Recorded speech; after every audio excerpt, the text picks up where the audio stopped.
Hello class 12th chapter 5 differentiation पढ़ रहे थे कल अपन एक्सरसाइज 5.2 स्टार्ट की थी। क्वेश्चन 1 से 4 तक आपने कल कर लिया था।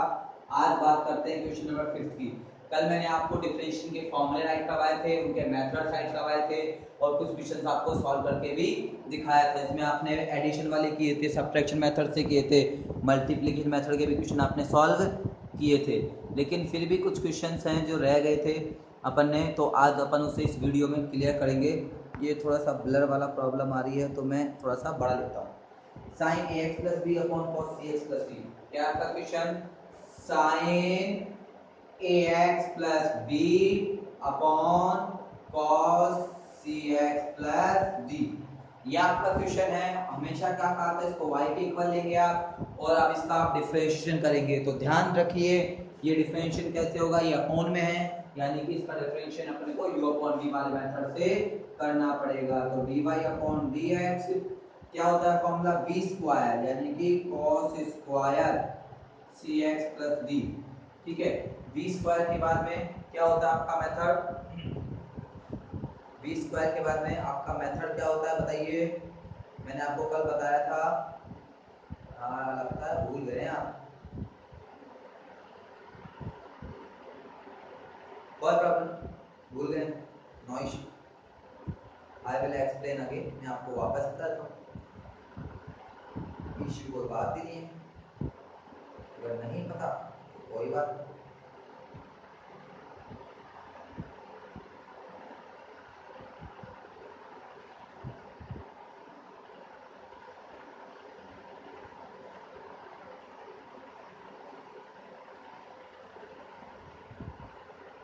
ठीक है, v स्क्वायर, फिर क्या करते हैं v as it is, v as it is और u का डिफरेंशिएशन तो साइन का करेंगे, तो d upon dx sine ax plus b negative. अब आप u एज इट इज लिखेंगे यानी sine ax plus b as it is और b का डिफरेंशिएशन cx प्लस b। ठीक है, तो dy by dx v square as it is आ जाएगा यानी कि cos square cx plus d as it is आ गया। ये आपका cos cx plus d as it is आ गया। साइन का क्या होता है cos x, तो cos और x क्या है यहाँ पे ax प्लस b। मैंने कहा था साइन का हो गया, इस टर्म का करेंगे यानी d upon dx ax plus b। ठीक है, उसके बाद negative sign as it is ax plus b, cos का करेंगे तो नेगेटिव साइन होता है cx प्लस d और उसके बाद में किसका करेंगे d upon dx cx plus d का करेंगे आप। ठीक है, तो dy by dx cos cx plus d हो जाएगा, cos ax प्लस b हो जाएगा, ax का बन जाएगा a और b कांस्टेंट तो 0 और अपॉन में क्या है cos square cx plus d। ये नेगेटिव नेगेटिव पॉजिटिव बन जाएगा। ये आपका आ गया साइन ax प्लस b, फिर आ गया आपका साइन cx प्लस d और इसका क्या हो जाएगा c अपॉन में दोनों को सेपरेट कर दिया मैंने। क्या कर दिया, दोनों को सेपरेट कर दिया यानी दोनों के फॉर्मूले इसका एलसीएम लेंगे, वापस यही बन जाएगा आपके पास में। क्यों किया मैंने ऐसा, देखिए एक cos से यहाँ पे cos कट जाएगा तो क्या बचेगा dy बाई dx बराबर a cos ax plus b और 1 अपॉन cos ऊपर जाके क्या बन जाएगा sec cx प्लस d। ये sin cx प्लस d और यहाँ से a cos, sin upon cos क्या बन जाएगा tan, तो tan cx प्लस d हो गया।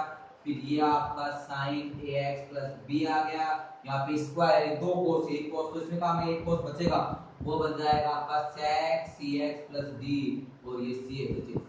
तो ये आपका आंसर आ चुका है। तो इस तरीके से आपको डिफरेंशिएशन करना है, हर एक टर्म का करना है, एवरी टर्म का आपको सॉल्यूशन राइट करना है। जब तक लास्ट टर्म तक आपका डिफरेंशिएशन नहीं हो जाता, आपको हर एक टर्म का, चाहे उसमें 5 टर्म हो चाहे उसमें 10 टर्म हो, जितनी भी टर्म होगी उन सभी टर्म का डिफरेंशिएशन करेंगे। कब तक, जब तक कि लास्ट टर्म तक आप डिफरेंशिएशन नहीं कर सकते। और जैसे लास्ट टर्म का डिफरेंशिएशन हो गया तो उसको वहीं पे अपन एंड कर देंगे। तो ये था आपका question number 5। Question number 5 I hope समझ में आ गया होगा आपको। इसमें आपने u अपॉन v वाला मेथड सॉल्व किया है। फर्स्ट टर्म जब लेंगे तो बाद वाली सारी टर्म्स को आपको x लेना है और x लेने के बाद में उसका डिफरेंशिएशन करना है, फिर फर्स्ट का कर दिया, फिर सेकंड टर्म लो, उसके बाद वाली को सारी को x लो। तो इस तरीके से आपको इस एक्सरसाइज के क्वेश्चंस को सॉल्व करना है। अब बात करते हैं क्वेश्चन 5 के बाद क्वेश्चन 6 cos x³ क्या है आपका पास क्वेश्चन 6। क्वेश्चन 6 आपके cos x³ dot sin square x की पावर 5 क्या है sin स्क्वायर x की पावर 5 u into v लगेगा, क्या लगेगा u into v लगेगा। तो y equals to so dy by dx बराबर d upon dx cos x cube और sin x स्क्वायर x की पावर 5। तो क्या मेथड होता है आपका, जरा ध्यान से लगाइएगा। u एज इट इज करेंगे तो cos x क्यूब को एज इट इज कर दिया अपन ने और v का डिफरेंशिएशन तो d upon dx sin square x की पावर 5 का डिफरेंशिएशन कर देंगे प्लस अब u v as it is तो v को एज इट इज कर दिया आपने और u का डिफरेंशिएशन यानी cos x क्यूब का क्या कर दिया डिफरेंशिएशन कर दिया, लगा दिया u into v मेथड आपने। तो dy by dx cos x cube आपका एज इट इज आ जाएगा, क्या आ जाएगा cos x क्यूब आपका, ये ब्लर हो गया सॉरी, क्लियर है ना। अभी तक कुछ नहीं किया, वापस एक्सप्लेन कर देता हूं मैं आपको। देखिए ये आपका क्वेश्चन था cos x cube sin square x की पावर 5 मल्टीप्लाई में है तो u into v का लगेगा, तो पहले मैंने मेथड लगाया, ये u बन गया ये v बन गया, u as it is v का डिफरेंशिएशन फिर plus v as it is और u का डिफरेंशिएशन, ये अभी तक मैंने मेथड लगाया। अब मैं क्या करूंगा इन सब का डिफरेंशिएशन करूंगा, तो कीजिए cos x cube as it is है तो एज इट इज आता रहेगा, पहले करेंगे स्क्वायर का तो x स्क्वायर का होता है 2x यानी कि 2x यानी कि sin x की पावर 5 हो गया, x स्क्वायर का हो गया। अब क्या आएगा d अपॉन dx किसका करेंगे sin x की पावर 5 का, ठीक है। एक एक टर्म का करेंगे, कहा था मैंने आपको स्क्वायर कर दिया, अब sin x की पावर 5 लेंगे, ठीक है। और ये sin स्क्वायर x की पावर 5 एज इट इज आ गया। अब अपन cos का करेंगे, cos का होता है माइनस का sin तो माइनस का sin हो गया और d अपॉन dx का करेंगे अपन अब x क्यूब का करेंगे, ठीक है। तो देखिए dy by dx cos x cube dot two sin x की पावर 5। अब sin का होता है cos x तो cos x की पावर 5, अब क्या बचा x की पावर 5 तो d अपॉन dx x की पावर 5 का करेंगे अपन प्लस sin स्क्वायर x की पावर 5 आपका एज इट इज आ गया, ठीक है। और ये जो नेगेटिव है ये नेगेटिव पल्स यहाँ पे डायरेक्ट नेगेटिव कर देता हूं मैं, negative sin square x cube आ गया और ये x क्यूब का हो गया 3x स्क्वायर हो गया। अब आगे सॉल्व करते हैं अपन, dy by dx equals to cos x cube dot two sin x की पावर 5 और ये cos x की पावर 5 x की पावर 5 का हो गया 4x,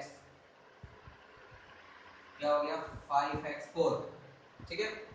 फॉर्मूला लगा दो x की पावर n का, पता है आपको मैंने x की पावर n का फॉर्मूला क्या होता है n x की पावर n माइनस पावर जो थी वो आगे आती है ऊपर एक लेस तो 5 है 5 आगे आ गया और एक लेस हो गया माइनस का sin स्क्वायर x की power 5 sin square x cube और डॉट 3x स्क्वायर, ये हो गया। आप चाहो तो इसे आगे सॉल्व कर सकते हो, 5 को 2 से मल्टीप्लाई करेंगे 10 हो जाएगा 10x की पावर 4 बाकी टर्म रजिस्टर जाएगी बस इतना सॉल्व होगा और यहाँ कुछ नहीं होगा। आप चाहे तो इसको पहले लिख सकते हैं, आप चाहे इसे मल्टीप्लाई में किसी को कहीं भी लिख दो, कोई इशू नहीं है, आंसर में कोई प्रॉब्लम नहीं होगी। तो ये था आपका क्वेश्चन नंबर 6।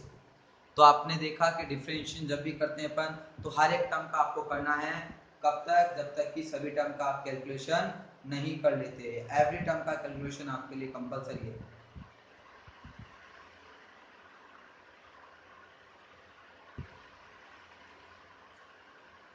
आगे बात करते हैं क्वेश्चन नंबर 6 के बाद में क्वेश्चन नंबर 7 देखिए कैसे करेंगे अपन आप।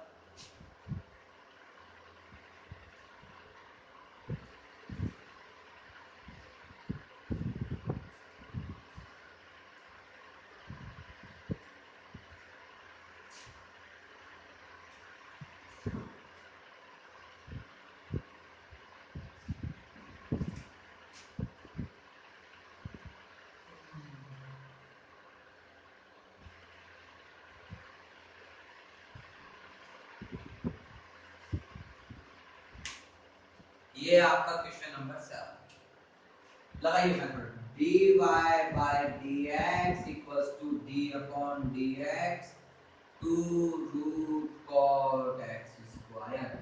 ठीक है, so dy by dx सबसे पहले two constant is root x का, और मैंने आपको रूट x फॉर्म लिखाया था 1 upon 2 रूट x, तो रूट और ये बाकी पूरा बन गया x। क्या बन गया? बाकी पूरा x बन गया।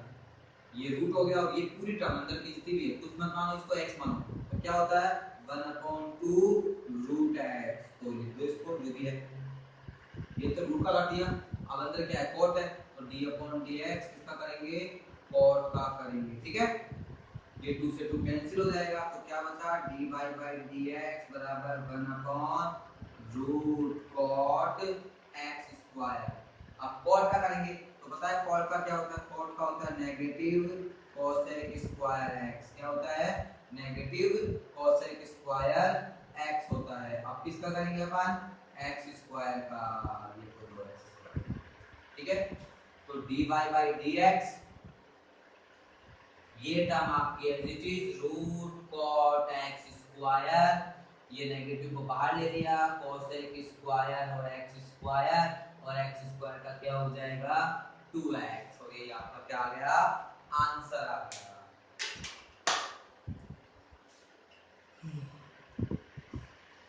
अरे यार ये ब्लर वाली प्रॉब्लम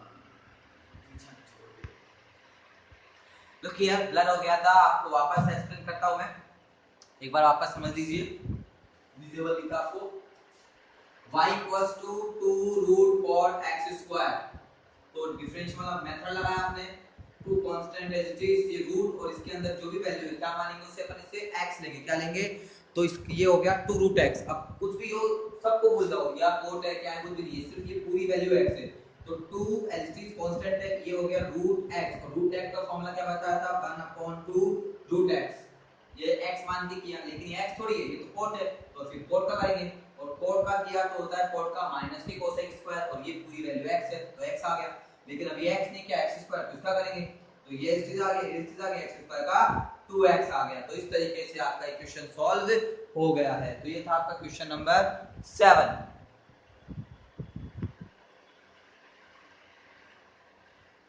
ठीक है, क्वेश्चन 7 के बाद देखिए अपन करते हैं अब नेक्स्ट क्वेश्चन नंबर 8। क्या करना आपको उसमें, कैसे सॉल्व करना है, देखिए क्वेश्चन नंबर 8 की बात करते हैं।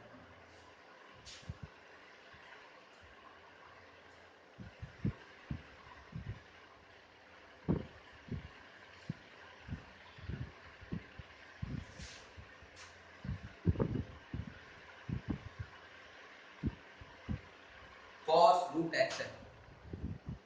ठीक है, तो कीजिए, y का हो जाएगा dy by dx, इसका हो जाएगा d upon dx cos root x। ठीक है,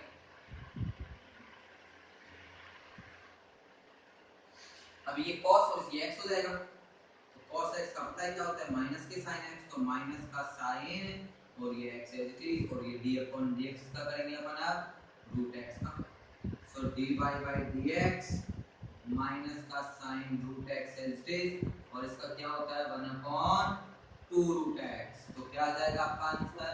dy by dx बराबर माइनस के sin root x upon 2 root x। ये आपका आंसर। इजी था ये तो, इतना कॉम्प्लिकेटेड नहीं था, इतना हार्ड नहीं था, बाकी क्वेश्चनों से तो इजी था ये।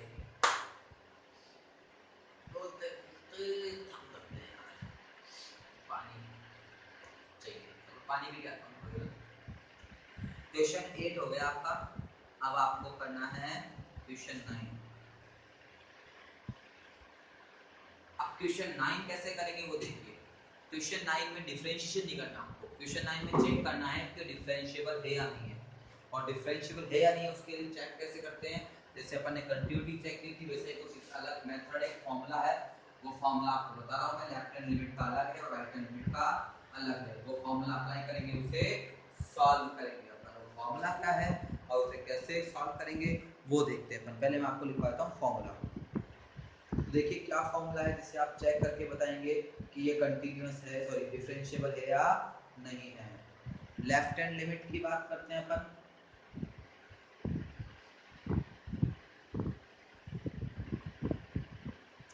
दो लिमिट होती है, एक लेफ्ट हैंड लिमिट होती है और एक राइट हैंड लिमिट होती है। ठीक है, तो देखिए कैसे क्या लिमिट सॉल्व करते हैं अपन।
देखिए एक है आपके पास में डिफरेंशिएबिलिटी चेक के लिए लेफ्ट हैंड लिमिट और एक है right hand limit. Left hand limit का फॉर्मूला होता है limit h tends to zero, f of zero के लिए बता रहा हूं मैं, zero minus h minus f zero upon minus का एच। और राइट हैंड लिमिट होती है limit h tends to zero, f zero plus h minus के f zero upon positive h. अगर ये दोनों इक्वल हैं तो आपका फंक्शन कंटिन्यू होगा, और ये दोनों इक्वल नहीं है तो आपका फंक्शन कंटिन्यू नहीं होगा। अब इसके अकॉर्डिंग अपन चेक करेंगे कौन सा, क्वेश्चन नंबर 9। क्वेश्चन नंबर 9 में आपके पास गिवन है f(x) = mod x negative 1। Check करना है कि डिफरेंशिएबल है या नहीं है at x = 1 पर। कहां पर? at x = 1 पर। तो लगाते हैं अपन फॉर्मूला, पहले लेफ्ट हैंड लिमिट लगाते हैं, लिमिट h टेंड्स टू 0, ये 0 के लिए था तो 1 के लिए क्या हो जाएगा, f(1 - h minus f(1 upon minus का h)।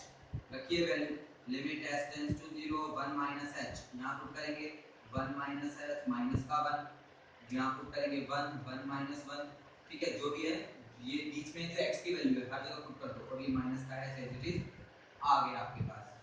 देखेंगे लिमिट h टेंड्स टू 0, ये कैंसिल हो गए, ये माइनस का h और ये 0 हो जाएगा अपॉन ये माइनस का h, क्योंकि 1 में से 1 लेस करेंगे तो क्या आएगा आपके पास में, 0 ही आएगा। ठीक है, so limit h tends to 0 h upon minus का h, क्योंकि मोड में है तो पॉजिटिव का देता ही है, तो ये आ गया इसका माइनस का 1 आंसर। अब बात करते हैं अपन राइट हैंड लिमिट की। तो राइट हैंड लिमिट देखिए क्या होती है, limit h tends to 0 f of 1 plus h minus f1 upon plus का h। रखिए वैल्यू क्वेश्चन में, limit h tends to 0 1 plus h minus का 1, ये माइनस का 1 माइनस 1 अपॉन पॉजिटिव h। ठीक है, क्या बनेगा, लिमिट h टेंड्स टू 0, ये 1 से 1 कैंसिल हो गया, ये h, ये 0 अपॉन h कितना आ जाएगा 1। तो आपकी लेफ्ट हैंड लिमिट जो है क्या राइट हैंड लिमिट के इक्वल है, नहीं है, क्योंकि यहाँ तो नेगेटिव 1 आ रहा है और यहाँ पॉजिटिव 1 आ रहा है। इसका मतलब ये कंटीन्यूअस नहीं है, सॉरी डिफरेंशिएबल नहीं है। So at x equals to 1 fx is not differentiable, यानी कि x बराबर 1 पर fx क्या नहीं है, अवकलनीय नहीं है। क्या नहीं है, अवकलनीय नहीं है। तो ये फॉर्मूला है आपके अवकलनीयता को चेक करने का, डिफरेंशिएबिलिटी को चेक करने का, कि कोई भी फंक्शन जो है डिफरेंशिएबल होगा या नहीं होगा। ये लेफ्ट हैंड लिमिट के लिए और ये राइट हैंड लिमिट के लिए, ये नेगेटिव वाले के लिए और ये पॉजिटिव वाले के लिए। जो भी है ये मैंने यहाँ पे 0 में लिया है, कोई भी एक टर्म लेते हैं a, तो यहाँ पे a ले लो आप ताकि आपकी समझ में आ जाए। 0 के लिए लिया था वैसे तो मैंने ये, लेकिन हम 0 लेते कोई भी एक टर्म a लेते हैं अपन, इसके लिए चेक कर सकते हैं अपन। तो a के लिए जो भी क्वेश्चन में वैल्यू होगी वो पुट कर देंगे। जैसे यहाँ पे 1 है तो 1 के लिए 1 माइनस h जाएगा, 1 हो जाएगा। ये 1 प्लस h, अगर इसको यहाँ पे 5 होता तो यहाँ 5 माइनस जो भी वैल्यू जिस पे भी प्रूफ करेंगे पूछेगा उसी वही वैल्यू एक ही जगह अपन पुट कर देंगे और इससे सॉल्व कर लेंगे। तो इस तरीके से आपका क्वेश्चन नंबर जो 9 था वो सॉल्व हो जाएगा। तो अगर आपको डिफरेंशिएबिलिटी चेक करनी है तो वो आप इस तरीके से चेक करेंगे। क्वेश्चन नंबर जो 9 के बाद 10 क्वेश्चन है वो भी आपका ऐसा ही है कि आपको चेक करना है कि वो क्या है, 1 और 2 पर ग्रेटर फंक्शन है। कौन सा फंक्शन है? ग्रेटर फंक्शन है, और 1 और 2 पर कंटिन्यूअस होगा या सॉरी डिफरेंशिएबल होगा या नहीं होगा, वो भी मैं आपको करवाता हूँ, जिससे कि इस एक्सरसाइज के सारे क्वेश्चन मैंने करवा दिए हैं। आपको कोई भी क्वेश्चन सॉल्व करने की जरूरत नहीं पड़ी, सिर्फ आपको प्रैक्टिस करनी है और आपकी प्रॉब्लम्स को सॉल्व करना है। एक पार्ट करवाता हूँ मैं, कौन सा वाला कराऊं? 1+2 वाला, 1 वाला। Question number 10, fx equals to greater function of x है, ठीक है, at x equals to 1 पे चेक करते हैं। तो लिमिट, लेफ्ट हैंड लिमिट ले रहा हूं मैं, limit s tends to 0 f1 minus h minus f1 upon h minus का पुट कीजिए, limit s tends to 0 1 minus h minus 1 upon minus का h, 1 minus h 1 से छोटा, 1 minus h क्या होगा? 1 से छोटा, और 1 से छोटा होगा तो इसकी वैल्यू क्या आएगी? 0 आएगी। क्या आएगी? 0। तो ये 0 हो गया, ये 1 का 1 और ये माइनस का h एज इट इज, ठीक है, माइनस का h क्या आ गया? एज इट इज आ गया। सॉल्व करेंगे तो क्या बनेगा? Limit s tends to 0 1 upon h 1 upon 0 कितना आ गया? इंफिनिटी आ गया। राइट हैंड लिमिट चेक करते हैं अपन अब, limit h tends to 0 f of 1 plus h minus f1 upon h, so limit s tends to 0 modulus 1 plus h minus modulus greater function 1 upon h, 1 से बड़ा, और जब 1 से बड़ा होता है तो इसकी वैल्यू कितनी होती है? 1 होती है, और ये 1 upon h यानी कि 0 आ गया। क्या आ गया? 0 आ गया। और क्या आपकी लेफ्ट हैंड लिमिट जो है वो राइट हैंड लिमिट के इक्वल है? नहीं है, यानी x बराबर 1 पर ये क्या नहीं है? नॉट डिफरेंशिएबल, यानी कि अवकल नहीं है, नहीं है। जैसे 1 के लिए सॉल्व किया है वैसे ही आप 2 के लिए योरसेल्फ सॉल्व करेंगे, खुद को सॉल्व करना है आपको। ये 2 के लिए आप खुद सॉल्व करेंगे और चेक करेंगे कि ये कंटिन्यूअस है या नहीं है। इस तरीके से आपकी ये जो एक्सरसाइज है ये फिनिश हो जाती है। एक्सरसाइज 5.2 आज के लिए फिनिश हो चुकी है। आई होप आपको समझ में आ गई होगी। डिफरेंशिएशन किया, आपने चेक किया कि गिवन फंक्शन क्या है, कंटिन्यूअस सॉरी डिफरेंशिएबल है या नहीं है। तो डिफरेंशिएबिलिटी के लिए लेफ्ट हैंड लिमिट का फॉर्मूला ये होता है, राइट हैंड लिमिट का फॉर्मूला ये होता है। ये ग्रेटर फंक्शन है, 1 माइनस h यानी 0 हो जाएगा, 1 प्लस h 1 से बड़ा नहीं 1 हो जाएगा। ये आपको पता है कि 0.1 से लेकर 0.9 तक इसमें 0 आता है, फिर 1 के बाद ये 1 बन जाता है।